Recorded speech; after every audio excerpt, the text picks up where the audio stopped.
नमस्कार, मैं तरुण और आप देख रहे हैं हिंदुस्तान की चुनावी यात्रा। हम पिछले 1 अप्रैल से देश के अलग अलग हिस्सों में जा रहे हैं और उत्तर प्रदेश की राजनीति और उसके राजनीतिक तापमान का आकलन और उसके मुद्दे आप तक पहुंचा रहे हैं। इस समय हम मौजूद हैं लखनऊ में। भारतीय राजनीति के विषय में कहा जाता है कि देश की राजनीति का एक बड़ा हिस्सा अगर आपको दिल्ली पहुंचना है तो उसका रास्ता कहीं न कहीं लखनऊ होकर गुजरता है। और उत्तर प्रदेश में जब राजनीति की बात होती है तो सबसे बड़े वोट बैंक जिस पर अलग अलग पार्टियां अपना दावा करती हैं उसका लेकर भी खूब चर्चा होती है। आज जब ये वीडियो कर रहे हैं तो 14 अप्रैल की तारीख है, बाबा भीमराव अंबेडकर की जयंती है। उनके समर्थक बड़ी संख्या में ये जो अंबेडकर पार्क है लखनऊ का वहाँ एकत्रित हुए हैं। चिलचिलाती हुई धूप में उसके बावजूद भी लगातार समर्पित है। ये हमारे साथ थारू उत्थान महासमिति के तरफ से कुछ लोग हैं, इनसे बातचीत करेंगे, समझेंगे कि डॉक्टर भीमराव अंबेडकर की पॉलिटिक्स पर किसका दावा है। अलग अलग दावे, भाजपा के अपने दावे, प्रधानमंत्री दावा करते हैं, बहन कुमारी जो मायावती जी है उनका अपना एक दावा है, चंद्रशेखर एक नया यूथ चेहरा के तौर पर उभर रहे हैं, वहीं राहुल गांधी का भी अपना दावा है। तो इन सब पर बात करेंगे, समझेंगे इनके मुद्दे क्या हैं और अंत में इनके जानेंगे कि क्या कुछ है। क्या नाम है आपका? धन्यवाद सर। नाम बता दीजिए अपना। मैं थारू उत्थान महासमिति का अध्यक्ष महेंद्र कुमार। कहाँ से आए महेंद्र जी? मैं यही मानस नगर से। अच्छा, तो ये हर साल आप लोग आते हैं? हर साल का हम लोगों का प्रोग्राम बनता है और बाबा साहब ने जो जनजाति के लिए और काफ़ी उनके बारे में ये प्रोग्राम मतलब जो करते रहते हैं, तो हम लोग आते रहते हैं। इस प्रोग्राम में हम लोग कहीं भी रहें, बाबा साहब के दरबार में हम लोग हाजिरी अपनी जरूर लगाते हैं जो है। और इन्हीं से जो हमें आज तक मनोबल मिला, शिक्षा का अधिकार मिला, वोट बैंक का अपना अधिकार मिला, तो इसलिए हम लोग जो है हर साल बाबा साहब को अपने तहे दिल से मनाते हैं। बिरसा मुंडा जी की जयंती मनाते हैं, भगवान बुद्ध को भी जो है हम लोग पूजते हैं। अच्छा, आपने कहा कि आपके वोट को लेकर बहुत सी पार्टियां बड़ी चिंताएं करती हैं, उनके अपने दावे हैं। हमारा कोई लेना देना नहीं रहता। हम तो बाबा साहब की जयंती मनाने आए हैं और जयंती मनाते हर साल आते हैं और मना के अपना चले जाते हैं। क्या जो देश की राजनीति का तापमान है, आपकी सत्ता की चाबी अगर किसी को चाहिए तो आप लोगों का वोट सबसे अधिक है, उसमें सबसे बड़ी इसमें आज बाबा साहब का जन्मदिन है। हम किसी पार्टी के बारे में कुछ नहीं कह सकते, जो है कुछ नहीं कह सकते। क्या नाम है आपका? हमारा देवता दिन में उपाध्यक्ष थारू उत्थान महासमिति का। ये कह रहे हैं राजनीति के बारे में बात नहीं कर सकते, लेकिन कई नेता हैं जो बाबा साहब भीमराव अंबेडकर की राजनीतिक विरासत होने का दावा कर रहे हैं। चंद्रशेखर एक नया चेहरा है, मायावती लंबे समय से इस पूरा वोट बैंक उनके साथ जुड़ा रहा। क्या देखते हैं जो नए दावेदार आए हैं, इन पर क्या कहना चाहेंगे आप? हम ये कहना चाहते हैं कि हमारा थारू समाज जागरूक हो गया है, युवा लोग जागरूक हो गए हैं। हम लोग बिरसा मुंडा के अनुयायी हैं। हमारे बिरसा मुंडा ने हमेशा संघर्ष किया, जनजातियों को आगे बढ़ाया, बाबा साहब ने आगे बढ़ाया। तो हम लोग युवा साथियों से हम लोग यही अनुरोध है कि हम लोग संगठित हों, शिक्षित हों, संगठित हो, संघर्ष करें और हम लोग को बाबा साहब के उस पर चले। जो बाबा साहब भीमराव अंबेडकर की पॉलिटिक्स है, मैं सीधा सवाल पूछ रहा हूँ, पॉलिटिक्स के कई दावेदार हैं, उन दावेदारों को आप किस तरह से देखते हैं, क्या सोचते हैं उनको लेकर?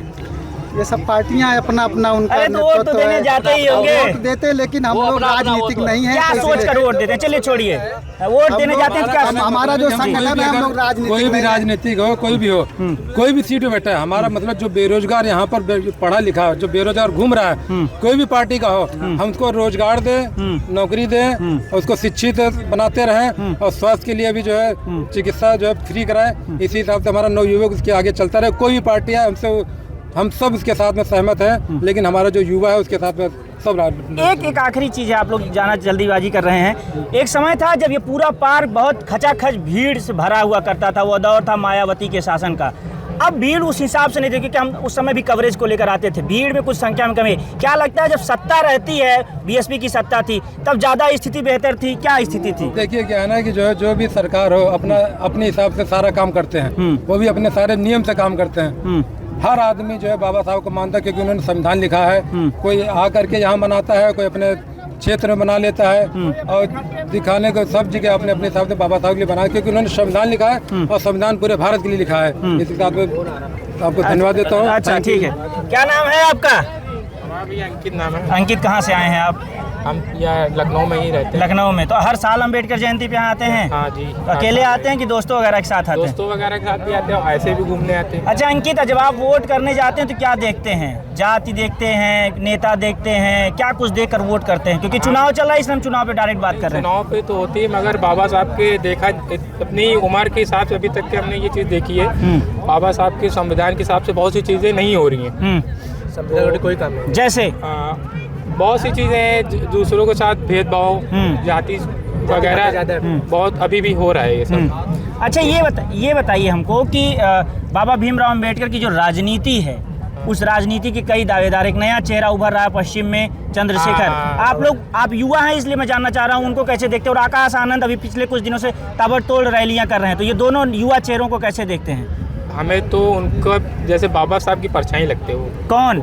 चंद्रशेखर रावल। चंद्रशेखर जी। और ये इनका क्या है, इनकी जो स्थिति है, आकाश की स्थिति, आकाश कैसे लगते हैं? आकाश भी, उनके वीडियोस बहुत वायरल हो रहे हैं, चर्चा में आ रहे हैं। वो तो अपने भी तरीके से सही है, मगर हमें जिनको ज़्यादा दिली मोहब्बत है और काम करते हैं अच्छा। कौन करता है? चंद्रशेखर आजाद। हाँ। वो दलित के लिए अच्छा काम करे, हमें वो अगर बन जाए मुख्यमंत्री लायक वो है, अगर बना दलित के लिए वो अच्छा काम करेगा, कभी भी करेगा, दलित के लिए करेगा। वो सबको एक साथ देखता है, भेदभाव न जाति प्रथा कोई कुछ नहीं करता है। तो हिंदुस्तान से उन्होंने विशेष बातचीत की थी जब हम नगीना में थे, तो उनका कहना था कि हम चाहते तो हैं कि बहन कुमारी मायावती जो है नेता है बीएसपी के, उनके साथ आ जाएं, लेकिन वो करें हमारी बातचीत नहीं हो पा रही है। क्या लगता है आप दोनों लोगों को साथ आ जाना चाहिए? बट मायावती को वो देखना चाहिए, ठीक, वो तो अच्छा काम करे, उन्होंने देख रहे ना, देखना चाहिए कि क्या काम करे, लेकिन बट मायावती वो ध्यान नहीं दे रहे उतना ज़्यादा कि, बट उनको चाहिए था कि उनको वो साथ में लेना चाहिए था। ठीक है। क्या नाम है आपका? विनोद पाल नाम। विनोद जी कहाँ से आए हैं आप? मैं बस्ती से आया हूँ। बस्ती से आए हैं। विनोद जी ये बताइए कि अभी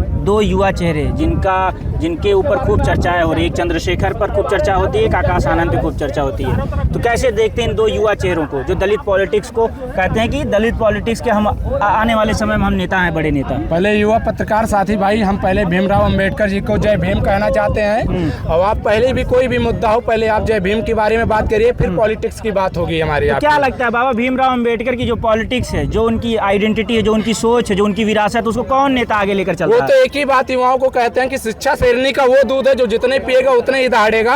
और आज के जितने भी हमारे युवाएं हैं, मैं उनसे एक ही बात कहना चाहता हूँ, भीमराव अंबेडकर जी कह के यही चीज कह गए हैं, वो एक ही चीज कहे कि जो हमारे संविधान के हमारे रास्तों पे चलेगा वो एक दिन इस देश में इतिहास रचेगा। लेकिन कुछ हमारे अनपढ़ नेता इस राजगद्दी पे बैठ गए हैं जो संविधान को खत्म कर देना चाहते हैं, लेकिन इससे सीखने की जरूरत है हमारे युवा को, हमारे साथी को, युवा के माता पिता को सीखने की जरूरत है कि हमें बहकाव में आने की जरूरत नहीं है, हमें संविधान पढ़ना चाहिए। बाबा भीमराव अंबेडकर के साथ कितना भेदभाव हुआ है ये देखना चाहिए, हर एक युवा को, हर एक व्यक्ति को देखना चाहिए कि कितना भेदभाव हो रहा है। लेकिन आज के समय में हम देख रहे हैं कुछ लोग ऐसे हैं जो भटक चुके हैं, उनको रास्ते पे लाने के लिए चंद्रशेखर रावल भीमराव जी लेके आए। मायावती जी भी बहुत अच्छा काम किए, जहाँ पे आज हम खड़े हैं ये मायावती जी का देन है, बहुत अच्छा प्रधानमंत्री उत्तर प्रदेश की मुख्यमंत्री थी। तो हम एक ही चीज कहना चाहेंगे कि आप सब जितने भी युवा हैं भीमराव अंबेडकर जी के अगर साथ आप सब लड़ाई लड़के और काम करना चाहते हैं तो एक दिन ये देश हमारा नंबर 1 आएगा। बस आप सबको युवाओं की बस जरूरत है एक साथ चलने की। तो युवा किसके साथ चल रहा है? भाजपा का जो प्रधानमंत्री है वो कहते हैं कि हम गरीबों की सरकार, हम पिछड़ों के लोग हैं, ये सरकार गरीबों की है, पिछड़ों की है। मायावती जी के अपने दावे हैं, राहुल गांधी कह रहे हैं कि हम सबके जनसंख्या जिसकी जितनी भागीदारी उसकी उतनी हिस्सेदारी का हिसाब देते हो। तो आप लोग क्या देखते हैं जब इतने दावे राजनीतिक दलों के किए जाते हैं? सबसे पहले तो परिवारवादी जो भी राजनीति हो खत्म होना चाहिए, और दूसरी बात जातवादी से उठ के राजनीति होना चाहिए। आज देखा जाए कम से कम 95% लोग जातवादी के नाम पे वोट ले रहे हैं, लेकिन कोई भी जातवादी का आप बता दीजिए, कोई भी जात का हो, अगर वो गरीब नहीं हो, वो मजदूरी नहीं कर रहा, वो बाहर जा के दर की ठोकरी नहीं खा रहा, तो बताइए आल जितने भी इंडिया में नेता हैं कोई भी हो, ये जितने भी गठबंधन बना के हैं या बीजेपी सरकार है, हम किसी की कोई मुझे तुलना नहीं है। हम देश में रहते हैं, जो देश के हमारे गरीबों के साथ काम करेगा हम उनके साथ खड़े रहेंगे, जो हमारे युवा के साथ रोजगार और नौकरी की बात करेगा। अभी इको गार्डन में पुलिस की यहाँ पेपर लीक हुआ था और 6 महीने का पेपर टाल दिया गया है, तो वहाँ पे कुछ मीडिया भाई साहब आए थे, मैंने एक ही बात किया कि अगर किसी का जमीन जाता है रोड पे या सरकार लेती है तो मुआवजा देती है। ये गरीब के बच्चे जितने पढ़ लिख रहे हैं, ये 2018 से 24 तक पेपर लीक हो रहा है और 6 महीने का पेपर टाल दिया गया। 15,000 रुपया महीने खर्च करके गरीब के बच्चे पढ़ते हैं। ये सरकार मुआवजा 15,000 रुपये के जोड़ के 6 महीने का दे तो हम मान लेंगे कि दोबारा पेपर ये लीक होगा कि नहीं होगा ये आप सब जानते हैं, लेकिन सरकार ने हमारी बातें नहीं सुना। तो आप चाहते हैं कि मुआवजा दिया जाए लोगों को? जी बिल्कुल दिया जाए। इनकी रद्द हो रही। क्या नाम है आपका? विजय कुमार। विजय जी कहाँ से आप आए हैं? यही लखनऊ से, इंदिरा नगर। लखनऊ से। तो हर साल आते हैं यहाँ पे? हर साल आते हैं। तो इस बार कैसा आपको लग रहा है, माहौल क्या लग रहा है? बहुत अच्छा लग रहा है। चिलचिलाती हुई धीप है, लेकिन आप लोगों का उत्साह देखकर हम भी रोमांचित बहुत ज्यादा है। हाँ। बाबा साहब की जयंती पे लोग पूरा जोश भरे, कितना भी धूप हो हाँ। पर बाबा साहब की जयंती खुशियों से तो मनाएंगे। ये बाबा साहब भीमराव अंबेडकर की जो राजनीति है, जिसके अलग अलग दावेदार हैं, प्रधानमंत्री मोदी कहते हैं कि हम गरीब हैं, पिछड़ा हैं। अभी आकाश आनंद बीएसपी की तरफ से फायर ब्रांड नेता के तौर पर उभर रहे हैं। कई रैलियां उन्होंने पश्चिमी उत्तर प्रदेश में की। चंद्रशेखर से हम मिले थे, तो चंद्रशेखर से हमारी जो व्यक्तिगत बातचीत हुई थी, इंटरव्यू किया था जो हमने, तो उन्होंने कहा कि हम बड़े वो दावेदार हैं, हम लोगों की बातें कर रहे हैं। आपकी बातें जो तमाम नेता दावे कर रहे हैं, आपको क्या लगता है कौन नेता आपकी बातें कर रहा है इस समय? आकाश आनंद जो सोच रहे हैं, हम भी आजाद समाज पार्टी से ही हैं। अच्छा, आप चंद्रशेखर जी का, हाँ ठीक है। तो जो वो कह रहे हैं, उनका क्या नाम है, आकाश आनंद, हाँ वो कह रहे हैं छोटे मोटे नेता को हम नहीं जानते हैं। हाँ।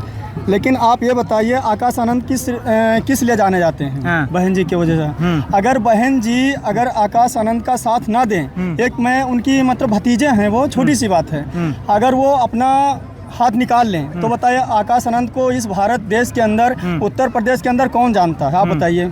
तो आपको लगता है कि उनकी जो पहचान है आकाश आनंद की अभी वो भी बहन जी के वजह से, जी बहन जी से वजह से है। अगर बहन जी उनका साथ ना दें तो आकाश आनंद को कोई नहीं जानता। आपको लगता है कि चंद्रशेखर आने वाले समय में अम्बेडकरों के मतलब और अम्बेडकरवादी विचारधारा के बड़े नेता हैं? हमारे भाई जो बड़े भाई चंद्रशेखर आज़ाद हैं, उनको पूरा उत्तर प्रदेश की पूरी भारत देश जानता है। और चंद्रशेखर आज़ाद हमारे ऐसे नेता हैं कि विदेशों में भी जाने जाते हैं। तो आपको लगता है कि इस बार वो जीत जाएंगे? और इस बार नगीने से हमारे बड़े भाई चंद्रशेखर कम से कम 3 लाख वोटों से विजयी होंगे। तो आपको नहीं लगता कि मायावती और इन तमाम लोगों को एक साथ आ जाना चाहिए जो अम्बेडकरवादी विचारधारा को लेकर आगे जाने का दावा करते हैं? देखो भाई साहब, आजकल ये है कि चाहे हम हो चाहे आप हो, हम नहीं चाहेंगे कि आप बढ़ जाओ और आप नहीं चाहेंगे। नहीं, मैं तो चाहूंगा तो आप बढ़ जाओ। नहीं, एक छोटी सी मेरी बात समझिए, एक छोटी सी बात है। कोई ये नहीं चाहता कि हम बढ़ जाएं।